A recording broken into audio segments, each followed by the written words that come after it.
Bienvenidos a Los Secretos del Éxito con Gaby Wall Street. En el cierre de este año, ¿qué podría ser mejor que compartirles una de las conversaciones más fascinantes que tuve con el top economista de Estados Unidos, Schiff? Esta conversación fue presencial en nuestro evento en Miami hace unos pocos meses y fue acerca de la economía, de las proyecciones y cuándo él piensa que podría llegar una gran recesión a Estados Unidos. Así que prepárate para aprender muchísimo en esta conversación que no se había publicado antes. Los únicos que la vieron fueron los que estuvieron presentes en nuestro evento. Así que comencemos. Well, first of all, Peter, I would like to start by acknowledging you for whatever it took for you to get here to this room. I know there was a lot of coordinating on our side, and anyone who knows anything about you is that you are extremely successful, so you don't need to do this. You don't need to be here and share your knowledge, but you're here, and for me that speaks volumes about who you are. And the fact that you're always adding massive value and sharing your knowledge when you honestly don't have to, it really says everything about you. So thank you so much for coming. Well, thank you. And actually it worked out very conveniently because we arrived back from a cruise this morning in Miami. It was perfect. It was like a sign, right? So we were able just to drive up here, about 45-minute drive, and here we are. So it was very fortuitous that we happen to be in South Florida, coinciding with your event. Yes, no, and I love that. Thank you. We appreciate it. So I want to start speaking about the American dream, because as Latinos, you have a room of mostly immigrants, right? About 90% of this room was not born in the US, and now we live here. And the reason why we moved here is because we want a better life, a better quality of life than the one that's offered in our home countries. Yet with inflation, with the government spending, the American dream seems harder than ever. You, for us, and why we've given you this award is because you represent the American dream. You are a role model for us. So do you think the American dream is still alive? Well, it barely. I mean, it's still breathing, but it's a lot more difficult to achieve it today, which is unfortunate because it should be easier. My grandparents came here as immigrants too, for the same reason. They were looking for a better life, and they came here with nothing, not even really speaking the language, no money in their pockets. But they didn't come here with any expectations of any help from the government. They came here to escape government. They came to America because of the absence of government. And the absence of government means freedom. Freedom is freedom from government. Freedom to work and succeed and pursue your dreams. And the reason the American dream was attainable was because the government stayed out of your way. But unfortunately, modern America is a lot different than the America that my grandparents emigrated to. Right? Now, people are looking for a handout. They're not looking for freedom. They're looking for free stuff. They want the government to provide them with all sorts of things. And the government doesn't have anything to provide. All the government has is what it takes. And so to the extent that it provides one person with something, it needs to rob somebody else of whatever they're redistributing. And in the process, they make the economy a lot less free, and they erect all sorts of roadblocks and barriers that make the American dream a lot less attainable.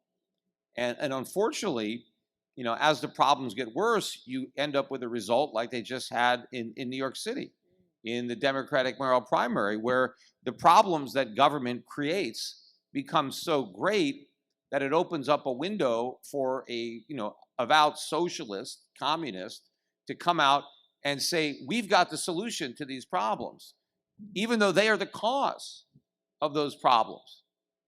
Yeah, no, it's unbelievable what we're seeing. And because seems sometimes that there's no way out. So people tend to take a radical position when they feel like they can't breathe, right? Like there's no other solutions.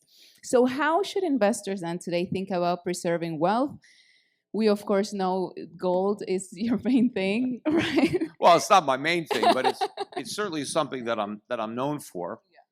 Yeah. And people need to understand, what gold is, in addition to gold being the most useful metal that we have.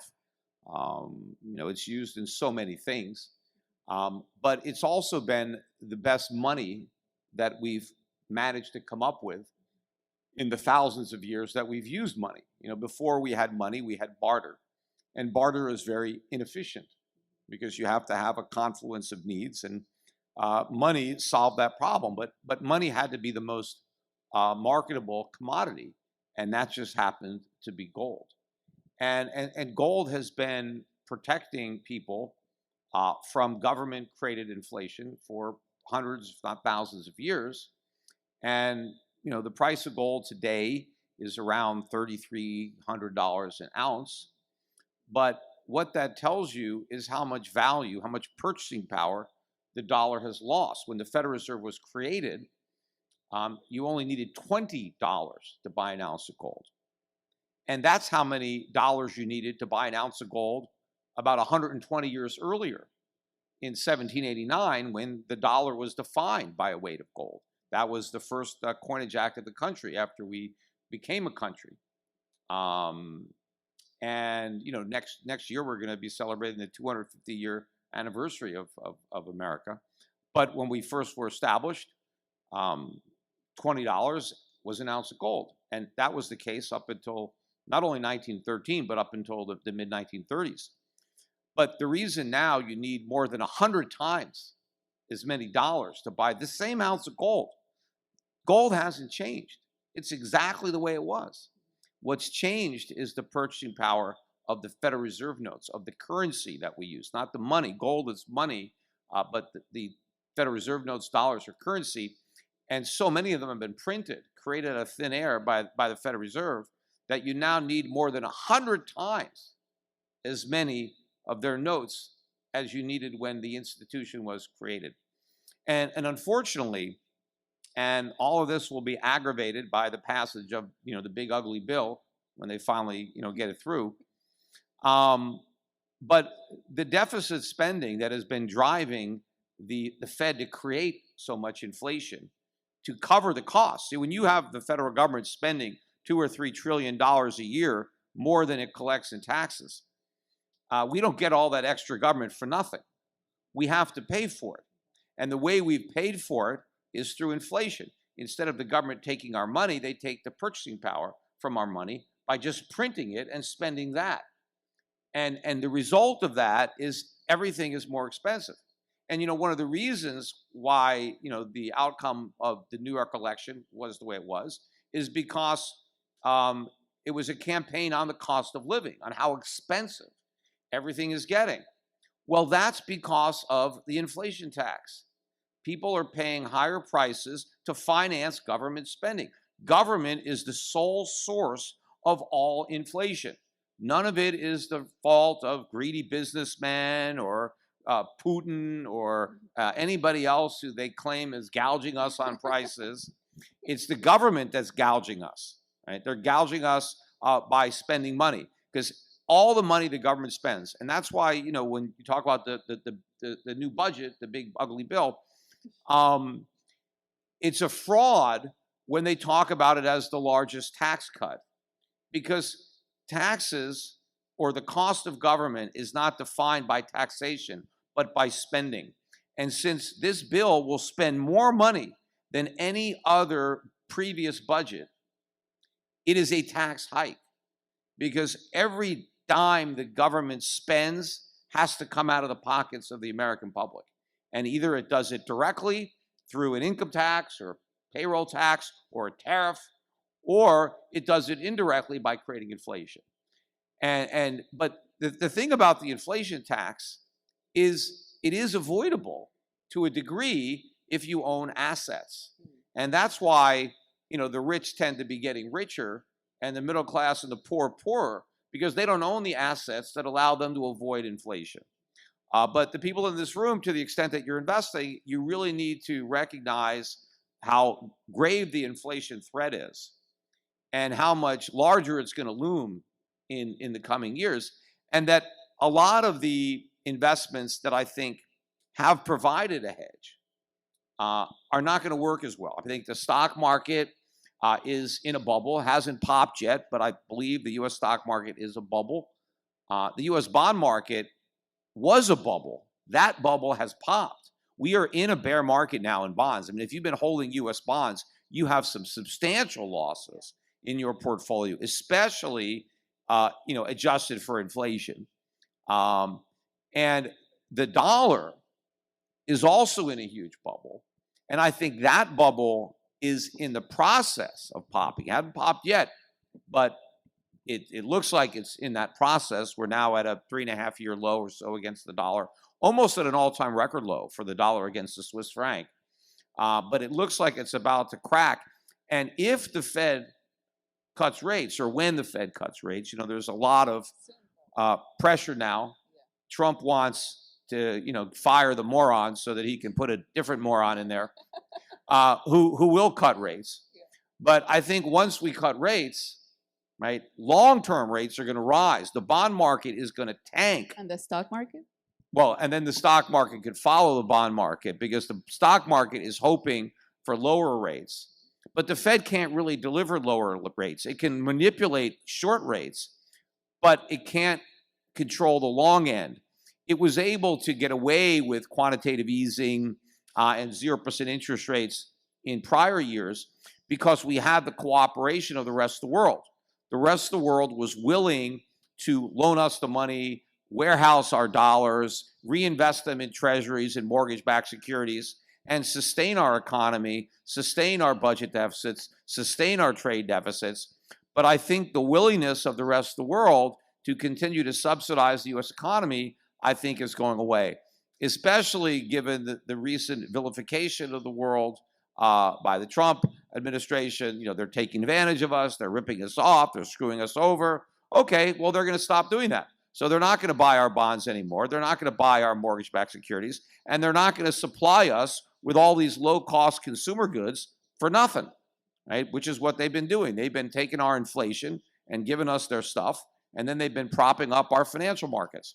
So I think when we start to cut rates at a time where inflation is already too high and headed higher, I think that's going to prick that dollar bubble, and then that's going to take a lot more air out of the bond market bubble. And then we're going to be in for a real financial crisis, because it's going to be a sovereign debt crisis and a dollar crisis that is much greater than the financial crisis of 2008, but worse in that there's nothing the government can do about it. There's no bailout, there's no stimulus, because the way the government bailed the U.S. economy out of the financial crisis that was also created by the government and by the Fed, but the way they did that is by printing a lot of money, creating a lot of inflation to reflate the bubbles that had popped. But when the loss of confidence is in the U.S. dollar and in the U.S. Treasury market, then it doesn't work anymore, because creating more treasuries and more dollars, when that's the problem, just fuels the fire. And so we're going to be in a massive recession that there is no government cure for. Any cure will just make it worse. And unlike, prior recessions where we get the benefit of lower interest rates, we're going to have a recession with higher interest rates and higher inflation. They just announced a couple of days ago, the Fed had, I think it was on Friday, actually, there were another stress test, and the Fed was saying, hey, all the banks failed. All the banks passed, right? All the big banks passed the stress test. Well, what they tested for was a severe recession, but during that severe recession, the Fed is able to bring interest rates down to zero, and interest rates go way down. And in that environment, the banks survived. Well, of course they survived because they got that bailout. But what they didn't test for is what's going to happen, which is a severe economic downturn where interest rates go up, where inflation goes up.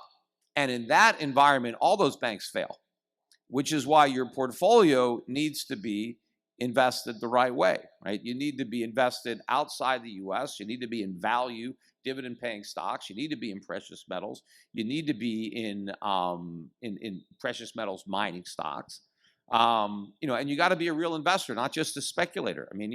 We're here in a casino, and most people who are investing are really shooting craps at a casino. They don't realize they're just buying symbols because they're going up, right? But you have to look at the actual business behind those symbols. And Americans are vastly overpaying for the stocks they're buying. And in some cases, they're buying stuff that has no value at all. Like, if they're buying cryptocurrencies or they're buying Bitcoin, they're buying nothing. But sure, the price is going up, so people keep buying it. But that's not investing, right? People are going to learn that lesson the hard way when all this stuff collapses. But in the meantime, there are a lot of opportunities for real investors who want to protect themselves against inflation, against a weak dollar. Because you can look around the world and there's a lot of opportunity. I mean, this is a bull, so I'm not, I am bullish on the right asset classes. The gold, right? Right, but you have to know. Yes, I'm a bull on gold because I'm a bear on the dollar. But you have to know where the real investment opportunities are, and I'm hoping to help your organization find them, so more and more people are on the right side of this. Because there's going to be a lot of wealth that's going to be wiped out, I think, over the next 5 or 10 years. But a lot of that wealth is transferred. For the next 5 to 10 years for this recession to happen? Well, I think the recession is here. I think we've been in a recession, a stealth recession. I think that's why Trump was elected, because the economy is much worse than everybody claims. I just don't think it's been, revealed yet by the numbers. But if you remember the Great Recession, right, from 2008, we were in that recession for an entire year before the government or the media admitted that we were in one, because they went back for a whole year and they told us that all the numbers they gave us for a year were wrong. And they revised them all. And they said all these quarters of positive economic growth, they were actually negative. So, you can get bad data. And then years later, the government comes back and says, oh, sorry, it was all wrong. And, I think that's what we've been getting fed. We've been getting bad data. I think the people who went to vote in the last election, they weren't voting on some statistics. They were voting on their actual experience in the real world. And I think things have actually gotten worse. As much as Donald Trump wants to pretend that everything is booming since he's became president, I think the problems that he was elected to solve have gotten worse. And they would have gotten worse anyway. It's not like, okay, well, it's because we elected Trump. If Harris would have won, they may have been even gotten worse than they have gotten. But we're still going in the wrong direction. It seems like we're trapped, and a lot of people think maybe digital currencies are the answer. I know you don't think that way, but I think that's the main reason, right? The system seems so messed up that's the reason why it's so popular. The Bitcoin and all these new things, because it's an alternative to the system, right? Well, people think it's an alternative to the system, although now Bitcoin has become the system. I mean, Bitcoin is now being completely driven by Wall Street. Well, the government, too, in a way, is kind of pounding the table for Bitcoin, because now that's the Trump family business. They're now involved in cryptocurrency because it's all hype. So it's perfect for somebody who's a good marketer, who's a good promoter, because it's all a form. There's no substance behind any of it. In fact, you call them cryptocurrencies, but none of them are actually viable currencies, least of all Bitcoin. It actually has the least viability as a currency, because most of the other cryptos, to the extent that you actually use them for a currency, they're actually better in that they're faster and cheaper. Bitcoin is very slow and very expensive. But what people do with Bitcoin is they gamble with it. You buy Bitcoin because you expect somebody else to buy it from you at a higher price. I mean, I was just at a Bitcoin conference a month ago. There were 35,000 delusional people at this conference, many of them very smart people, because, they found their way to Bitcoin because they understood economics, they understood a lot of things, but then they just kind of like made a wrong turn and ended up in Bitcoin. Now, fortunate, a lot of them ended up making a lot of money on that because they got in a long time ago. The people that bought Bitcoin years and years ago, and I've met plenty of them, I know plenty of them who have made hundreds of millions of dollars buying Bitcoin really cheap. But the people who have bought Bitcoin in the last 2 or 3, 4 years, they haven't really made any money. Yeah, I mean, if you bought a big dip, you did okay. But I mean, if you look at the price of Bitcoin in terms of gold, and that's the best way to price it, because there's a lot of inflation, and they try to claim Bitcoin as digital gold. It's not, but let's hold them to that for the point of this that I'm making here. But Bitcoin is about 15% lower today, priced in gold, than it was almost 4 years ago when it peaked in 2021. And so people aren't making any money in terms, they could have just bought gold, but that's despite all the hype, unprecedented promotion, 11 Bitcoin ETFs, Super Bowl commercials, celebrity endorsements, Fidelity, influencers, BlackRock, MicroStrategy, all these other copycat Bitcoin treasury companies, the strategic Bitcoin reserve. Massive hype. And Bitcoin hasn't gone up, hasn't made any money for anybody, because the real money, the real funding of all that hype, the whales who bought Bitcoin years ago, they're selling into all this. So all that's happening is the Bitcoin is being distributed from the people who got in early to all the people who are now getting in late. And this is a classic pyramid scheme, a Ponzi scheme. The people that are loaded up on Bitcoin now are going to lose a tremendous amount when the air comes out of this bubble and this thing just implodes. But, so if you're holding on to any of it now, you have an opportunity. While there are greater fools, you can get out, but you can acquire real assets, either income-producing assets, you can buy stocks, you can buy real estate, you can buy something real, or you can buy real gold instead of fool's gold. Okay, I love that. So, unfortunately, we're out of time, but I just want to ask one more question for the conclusion, and that is, some people might be listening to all this and feel a little bit pessimistic, right? Like, oh, wow, it seems like we're screwed over.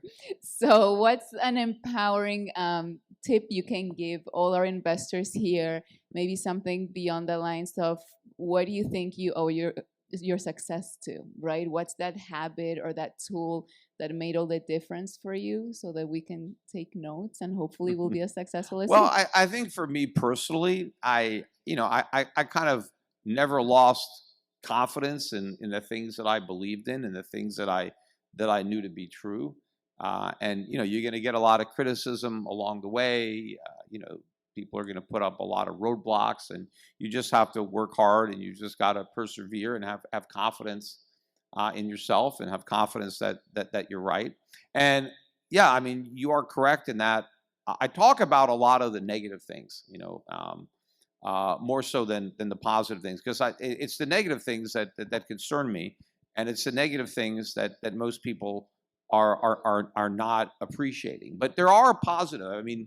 There is a lot of positives, to the extent that we still have elements of capitalism and freedom in America. We're not, it's not horrible here. We still have the free market, what's left of it, that thrives despite government interference. We're still innovating. We're still inventing. There's still a lot of things to look forward to. I think that there's a lot of, progress ahead, and I think the future will be brighter than the past. But we're going to have to go through some difficult times to get there. And, and I think, we're at a crossroads, or we will be. And that's one of the reasons that I like to spend the time that I do, helping to educate people to understand the root cause of these problems and government's role in creating them. Because when this next crisis arrives, and as bad as it's going to be, again, just like the 2008 financial crisis got blamed on capitalism.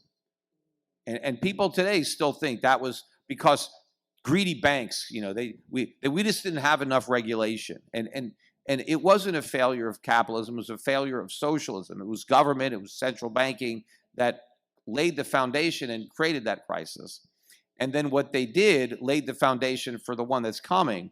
But there's going to be a lot of people who are going to claim in this country that this is proof that capitalism doesn't work, and that we need to completely reject it. We need to eliminate whatever's left of it, and we need to just be a socialist country where the government controls the means of production and distributes the wealth and does all, and just basically commands everything and tries to create equality or something.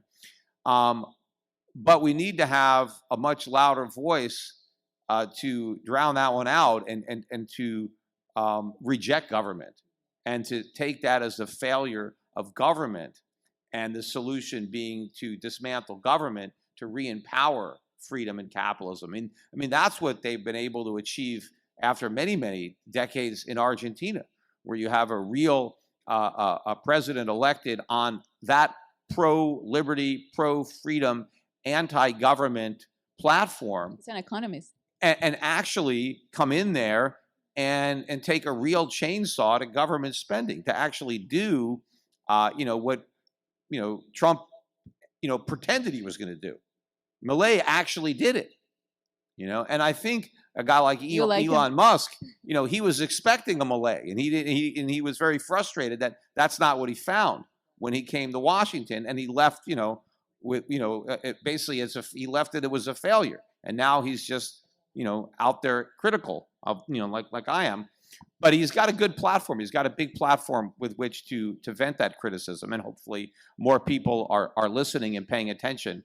But it is possible that out of the ashes of this collapse, something could rise that's much more powerful. And we have now the potential technology from artificial intelligence and other things that we didn't have. I mean, America, and I mentioned that my grandparents came here, and we built America from nothing. I mean, we became the wealthiest country the world had ever seen, just based on a comparative advantage in freedom. Just because we were freer than everybody else, we were more prosperous. And if we could create that type of society, with basically no technology, imagine what we could do with that kind of freedom and modern technology. So there is a lot to hope for and to strive for. But I like to focus on these problems that everybody seems to be oblivious to. Want to avoid, right? No, that's amazing. We are a very optimistic community, so we still believe we can accomplish all our goals and all our dreams. So we want to thank you for joining us, for accepting this award, the Torch of Economic Freedom, and we still believe the American dream is possible. Espero hayas disfrutado este episodio y recuerda, si quieres ser un titán de Wall Street, debes desde ya empezar a diversificar tus fuentes de ingresos. Para eso está nuestro programa Titanes de Wall Street, para tener una carrera en la industria financiera con Latino Wall Street, certificarte y empezar a tener diversas fuentes de ingresos. Así que te invito a tomar acción y a convertirte en un titán de Wall Street. No solo tendrás estas oportunidades con nosotros y todo este aprendizaje, sino también te rodearás de titanes a nivel presencial. Siempre habrá la opción virtual, pero una de las cosas que incluye es el acceso exclusivo a experiencias presenciales, donde podrás estar codeándote con titanes de la industria y acelerar tu proceso. Así que nos vemos en Titanes de Wall Street.